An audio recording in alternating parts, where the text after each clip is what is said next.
মা বাবার বেলা আসলে আমাদের হিসাব শুরু হয়। মাস শেষে বাবাকে 500, 1000, 1000, 2000 টাকা দিলে অনেক কষ্ট হয়ে যায়, হিসাবের পাল্লা ভারী হয়ে যায়। আর প্রত্যেক দিন সন্ধ্যার পরে বন্ধুদেরকে নিয়ে নামি দামি রেস্টুরেন্টে বসলে 1-2000 টাকা চার বিল দিতে গায়ে বাজে না, আছে না?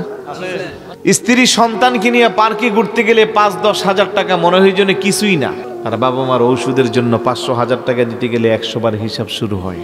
এই হলো আমাদের বাস্তব চরিত্র। অথচ বাবা মার ঋণ যদি শরীরের চামড়া বিক্রি করে চামড়া দিয়া জুতা বানানো হয়, তাও কোনোদিন সুদ হবে না। আমরা কতটা বোকা মানুষ। এই জায়গায় ইনভেস্টের সময় আমরা হিসাব করি, আমার অমুক ভাই দিচ্ছেন আমি কেন দিব, অদে মাসে 1000 আমি কেন 2000 দিব। আমি বলবো পৃথিবীতে বোকা মানুষ থাকলে আপনি আছেন। এটা এমন একটা জায়গা, এই জায়গা যত বেশি ইনভেস্ট করবেন তত বেশি আপনার আউটপুট বৃদ্ধি পাবে। কি পরিমাণের পাবে আপনি নিজেও জানবেন না। তো কথাগুলো যারা দূর দূরান্ত থেকে শুনছেন, আপনারা তো আসেনি সামনে, আব্বা আম্মা যাদের বেঁচে আছে, আজকে থেকে সিদ্ধান্ত নেবেন, কষ্ট দিবেন না। বাংলাদেশের প্রত্যন্ত এলাকা যায় সাদা দাড়িওয়ালা মুরব্বী বাবারা সুযোগ পাইলে কানে কানে হুজুর একটু 5টা মিনিট আব্বা আম্মার ওয়াজ করেন।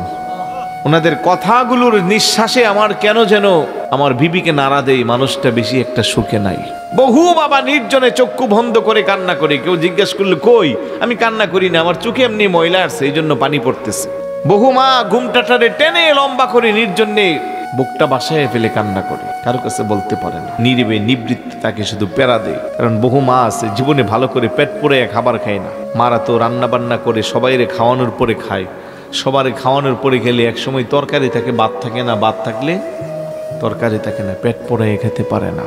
এত কষ্ট যেই মা আর যেই বাবা আপনার জন্য আমার জন্য করে, এই মাকে আর বাবাকে যারা কষ্ট দেবে, খোদার কসম, সে যদি দৈনিক 100 রাকাত নামাজ পড়ে, সে যদি 500 বারও হজ করে, তার এগুলো আল্লাহর দরবারে কবুল হবে। কেমন যেন আমরা হয়ে গেছি। কোনোভাবেই আব্বা আম্মারে কষ্ট দিবেন না। বিশেষ করে যুবকদেরকে বলবো, ব্যবহারও খারাপ করি মা বাবার সাথে। স্পষ্ট করেন আল্লাহ বলেন, ওয়ালা তানহারহুমা, তাদেরকে ধমক দিও না, তাদের সামনে উফ শব্দটাও করিও না। দমক দিব না, কি করব? আল্লাহ কুল্লাহুমা কওলান কারীমা, অত্যন্ত আদবের সাথে মোলায়েম কণ্ঠে, সফট কণ্ঠে আওয়াজটাকে নিচু করে তাদের সাথে কথা বলবো। আর আমাদের তো এখন সারা জায়গায় নিচু হয়ে থাকে। অনেকের তো স্ত্রীর কাছে একবারে ভিজা বেড়ালের মতো চুপচাপ, কিন্তু আব্বা আম্মার কাছে গেলে কণ্ঠ বড় হয়ে যায়। বাস্তব সত্য কথা, আছে না নাই?